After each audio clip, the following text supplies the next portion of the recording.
Syekh Abdullah Ba'alwi, alim fadil ونفقات وما شاء الله.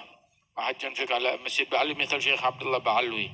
عبد الله بن علوي ابن الفقيه المقدم Ahmad bin Ali. Ada Syekh Abdullah Ba'alwi luar biasa ibadatnya. Dipanggilnya Syekh.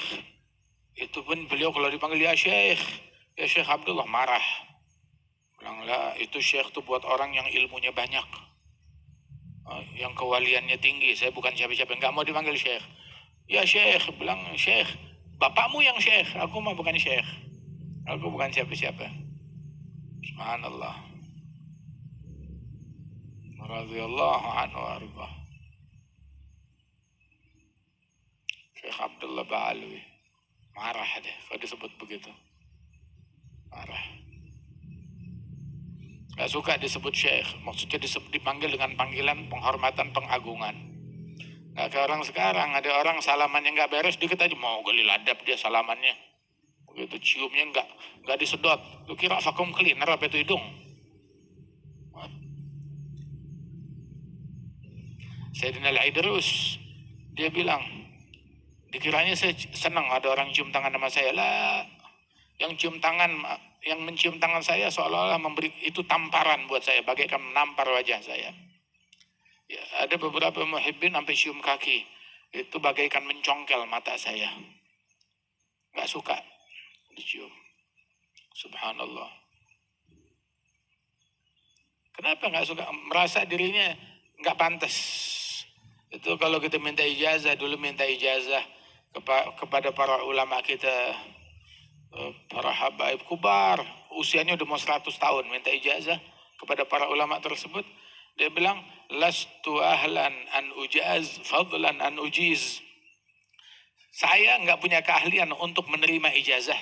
Nerima ijazah aja saya nggak pantas, apalagi memberikan ijazah. Jadi murid aja saya tidak layak, apalagi menjadi guru. Nah, orang dulu kayak gitu, nggak kayak orang sekarang kan, jauh beda kan. Kata akhlaknya. Majelis, oh semangat hadir majelis, tapi amalan nggak ada. Kalau kata Habib Ali, kalau orang bilang nanya, Habib Ali, majelis di mana hari ini, roha di mana? Ayo disamperin. Penuh, sampai orang duduk di luar, di tangga, di jalanan, gitu. Tapi kalau turun, diberikan manfaat, faedah di majelis, nggak diamalin, nggak dipakai, nggak dikerjain. Habis begitu aja. La ilaha illallah. Nggak ada kesiapan untuk menerima hal yang demikian. Apa gunanya itu ilmu kalau nggak diamalin, kalau nggak dipraktekin? Ikutin, jalanin tuh ilmu. Anna hadza sirati mustaqiman fattabi'uh. Siratal mustaqim. Habib Ali habis nyebut begitu, siratal mustaqim. Anna hadza sirati mustaqimah fattabi'uh. Allahumma salli wa sallim alaih, karena yushir ila anna siratul mustaqim huwa al-habib sallallahu alaihi wasallam. Siratul mustaqim Nabi Muhammad. Mana siratul mustaqim? Hadha Nabi Muhammad. Fattabi'uh. Hadha an-nabi sirati mustaqimah. Fattabi'uh. Ini sirat mustaqim, jalan yang lurus. Ikuti Nabi Muhammad. Fattabi'uh. Allah, ya bakhtana bin Nabi, ya bakhtana bin Rasul. Agar harus nasidik معه إن شاء الله محبته في عافية. Bukti mahabbahnya kepada Nabi Muhammad, ngikutin Nabi Muhammad. Wa ayatu hubbillah finna wa ayatu hubbillah minna ittiba'uhu bihi wa adal ghufran ba'dal mawaddati. Tanda bukti kecintaan Allah, kalau bukti kita cinta kepada Allah, buktinya adalah ngikutin Nabi Muhammad. Maka Allah Ta'ala menjanjikan ampunan setelah kecintaan dari Allah. Allah balas mencintai dan diberikan ampunan. Yuhibbukumullah yaghfir lakum dzunubakum. Qul in kuntum tuhibbuna Allah fattabi'uni yuhibbukumullah yaghfir lakum dzunubakum. Majnun Laila. Siapa namanya? Majnun Gais. Majnun Laila, ada orang memimpikan dia setelah dia wafat meninggal dunia. Bilang, ma fa'alallahu bak, bagaimana keadaanmu setelah meninggal? Dia bilang, saya diampuni sama Allah. Loh kok bisa? Wali bukan, apa bukan? Ya. Kok diampunin dosa-dosa kamu oleh Allah? Dengan apa? Bilang Allah Ta'ala ampunin saya, begitu aja. Dan Allah Ta'ala jadikan ya, apa yang saya lakukan itu sebagai tolak ukur bagi orang-orang yang mengklaim cinta kepada Allah. Ente cinta sama Allah Ta'ala, ayo udah kayak Majnun belum? Udah sama seperti guys gak? Guys, sekali itu ngelihat apa namanya? Ngelihat apa? Majnun. Karena cinta tuh jadi akalnya tuh Majnun. Udah tergila-gila, terobsesi. Sekali dia ngelihat anjing, begitu dipelukin tuh anjing, dipelukin, diciumin, Majnun gila, bilang hadza haram, kenapa kamu ciumin anjing, kenapa dipelukin? Ini anjing dari kampungnya Laila. Syuf, anjing dari kampungnya Laila. Dia cinta kepada Laila sampai seanjing-anjingnya yang datang dari kampungnya Laila. Apalagi orang yang datang dari kampungnya Laila, kampung. Apalagi orang yang ada di rumahnya Laila. Ngelewatin rumahnya Laila, wah dipelukin tuh rumah, diciumin tembok-temboknya. Ditanya kenapa? Ini dia. Marartu ala diyar, diyar Laila. Uqabbilu dhal jidar wa dhal jidar. Wa ma hubb diyar halal qalbi walakin hubba man sakanat hubbu man sakanat diyarah. Saya ngelewati rumahnya Laila, saya ciumin tuh semua temboknya, diciumin. Bukan karena terobsesi dengan tembok, enggak, tapi dengan orang yang tinggal di balik tembok tersebut. Ngelihat rusa, dikejar-kejar rusa, ditangkap, diciumin. Dan kenapa rusa? Rusa kan dari hutan. Matanya tuh kan kayak pakai celak mata, kayak matanya Laila. Oh, subhanallah. Udah tergila-gila ngelihat apa aja yang dia ingat Laila. Masyghul sama Laila. Ngelihat anjing ingat Laila, ngelihat rusa ingat Laila, ngelihat tembok ingat Laila, ngelihat pohon ingat Laila. Laila. Masyghul bi Laila. Tiap orang punya Laila. Anda punya Laila, ente punya Laila. Apa Lailanya kita? Beruntung yang Lailanya adalah Nabi Muhammad. Beruntung yang Lailanya dia adalah Syekh Abdul Qadir Jailani, Al-Faqih Al-Muqaddam, Salaf. Ali bilang, lazilat masrur ya qalbi bi dzikris salaf ahli wa man mithla ahli fi salaf wal khalaf. Saya kalau udah disebut tentang salaf, wah girang banget deh. Udah. Ente kalau diceritain Laila bagaimana? Masya Allah. Abdullah Haddad bilang, ana masyghul bi Laila. Sibuk sama Laila, udah gak sempat ngurusin yang lain. Di otaknya Laila. Pikirin dulu kita nyoblos apaan. Ana masyghul bi Laila. Saya sibuk sama Laila. Coblos apa? Masa bodoh, gue lagi sama Laila.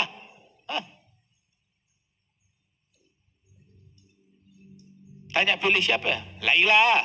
Khalas, udah. Makan apa? Laila. Sibuknya sama Laila. Siapa Lailanya dia?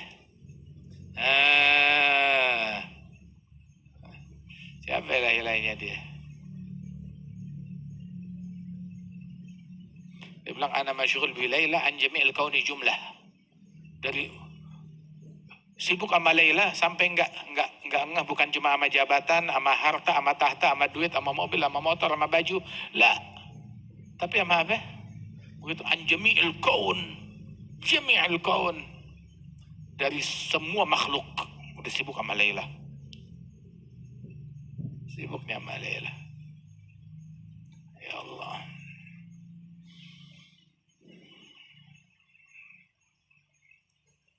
Itu pecinta kayak begitu. Dijadikan sebagai alat bukti untuk menguji Orang yang mengklaim cinta kepada Allah, ayo deh.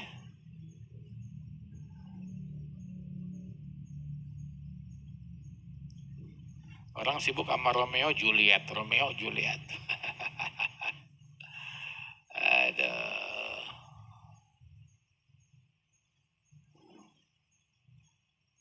هذا عجيب في قصتهم في ليلة هذا.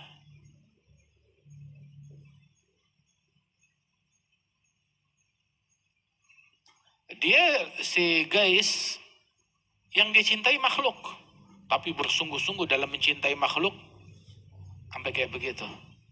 Kita mengklaim kita cinta Allah, tapi cintanya kita, kelakuan kita, sikap kita kalah sama sikapnya guys dalam mencinta. Tuh si guys dalam mencinta kayak bagaimana?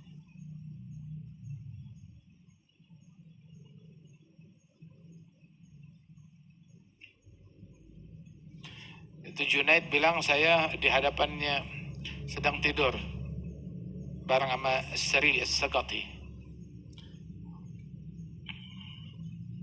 Terus saya dibangunin, Junaid bangun. Kenapa? Bilang saya mimpi.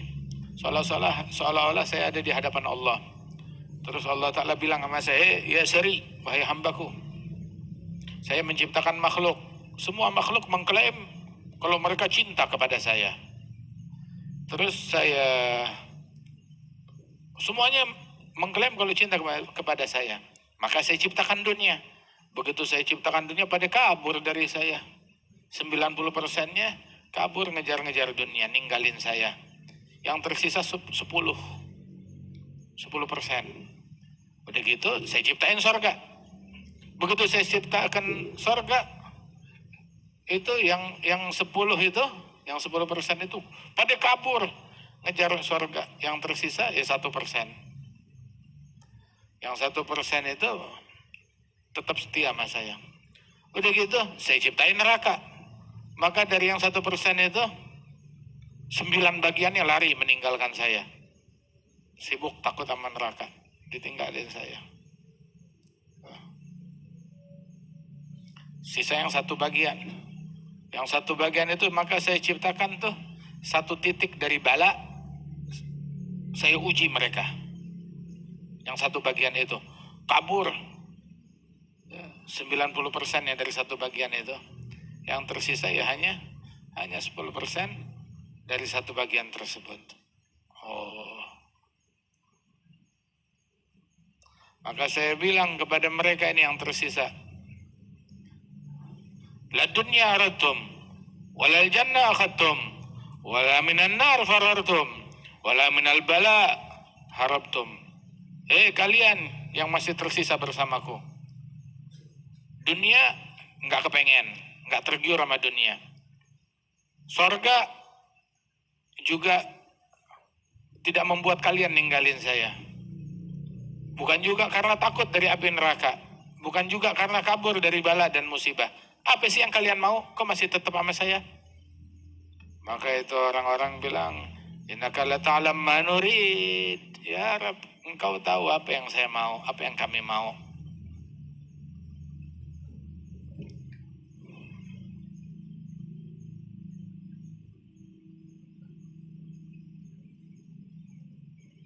Akhirnya Allah Ta'ala bilang gini, kalau saya berikan kepada kalian ujian, cobaan, sebanyak tarikan nafas kalian, ujian yang gak bisa dipikul oleh gunung yang tinggi besar, kalian kuat bersabar tetap sama saya? Bilang, apabila yang nguji engkau yang memberikan ujian datang darimu, maka silakan perbuat apa yang kau kehendaki. Maka Allah Ta'ala bilang, antum ibadi haqqa, kalian adalah hambaku yang sebenarnya, kekasihku yang sesungguhnya. Aku izinkan untuk kalian tuh dunia, surga, aku angkat bala musibah dari kalian. Ya Allah. Tapi ini semua tuh setelah diuji, ba'dal ikhtibar, setelah ujian.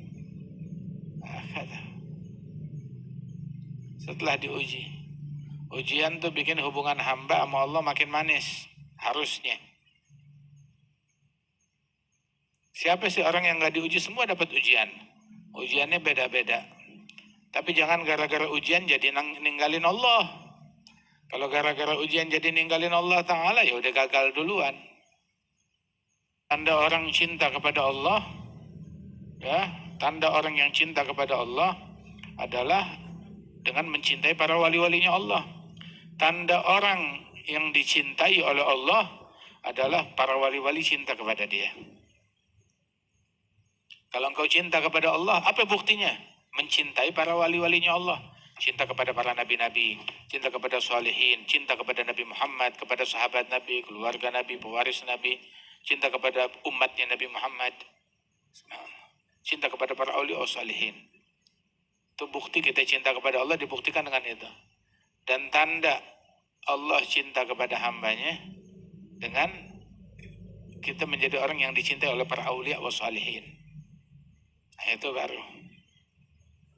Alladzina amanu wa amalu salihat sayaj'alu lahumur rahmanu wudda ala yalla bidharah min mahabbatillah afna biha an kulli ma siwallah. Nabi Muhammad SAW orang yang paling dicintai oleh Allah Ta'ala. Allah nggak mencintai makhluk seperti mencintai Nabi Muhammad. Itu pas lagi terik matahari, itu bernaung di bawah rumah seorang wanita Yahudi. Di balik temboknya dia. Itu wanita Yahudi benci banget sama Nabi. Begitu ngelihat Nabi dekat tembok rumahnya bernaung, maka wanita itu langsung tutup pintu biar nggak kelihatan Nabi Muhammad. Tutup telinga biar nggak kedengeran Nabi Muhammad. Dan Nabi bernaung dari terik matahari di balik tembok rumahnya. Sesaat berdiri di situ. Akhirnya malaikat Jibril datang, ya Muhammad, udah jangan di sini. Yang punya rumah nih benci kepada engkau, udah jangan di sini, pindah tempat lain. Nah, jangan dekat-dekat sama rumahnya, pindah tempat lain. Pindah ke tempat lain, baru pindah tempat lain tahu-tahu malaikat Jibril turun lagi, ya Muhammad, balik lagi ke situ. Loh, kenapa? Kan dia benci sama saya, sampai tutup jendela, banting pintu, tutup telinga, bilang biar nggak ngedenger dan nggak ngelihat Rasul. Bilang, tapi berkat engkau berdiri di tepi rumahnya, Allah Ta'ala berikan hidayat kepada penghuni rumah. Berkat engkau berdiri dekat di tepi rumahnya, Allah Ta'ala berikan hidayat kepada penghuni rumah. Nabi balik, begitu balik itu wanita keluar, bilang, ya Rasulullah, tadi sebelum engkau kesini, engkau adalah orang yang paling saya benci. Tapi nggak tahu bagaimana tiba-tiba berubah hati saya, engkau menjadi orang yang paling saya cintai. Ayo, saya mau masuk Islam. Masuk Islam, wanita Yahudi tersebut. Allah kalau mau kasih hidayat, makanya ente jangan jadi tukang vonis. Ya. Orang tuh kadang menjadi pengacara buat nafsunya. Menjadi pengacara buat nafsunya. Menjadi hakim dan jaksa buat orang lain. Menghakimi orang, tapi buat nafsu jadi pengacara, bela diri. Terbalik, mestinya dia jadi hakim, jadi jaksa terhadap nafsunya. Jadi pengacara buat orang lain. Tuh. Orang lain bikin apa, takwilin dengan yang bagus. Tapi kalau buat dirinya itu, jadilah untuk diri sendiri itu, ya hakim dan jaksa. Dia mengadili dirinya. Begitu. Dan dia ngebela orang lain, husnudzan, sangka baik kepada orang lain. Wallahu a'lam.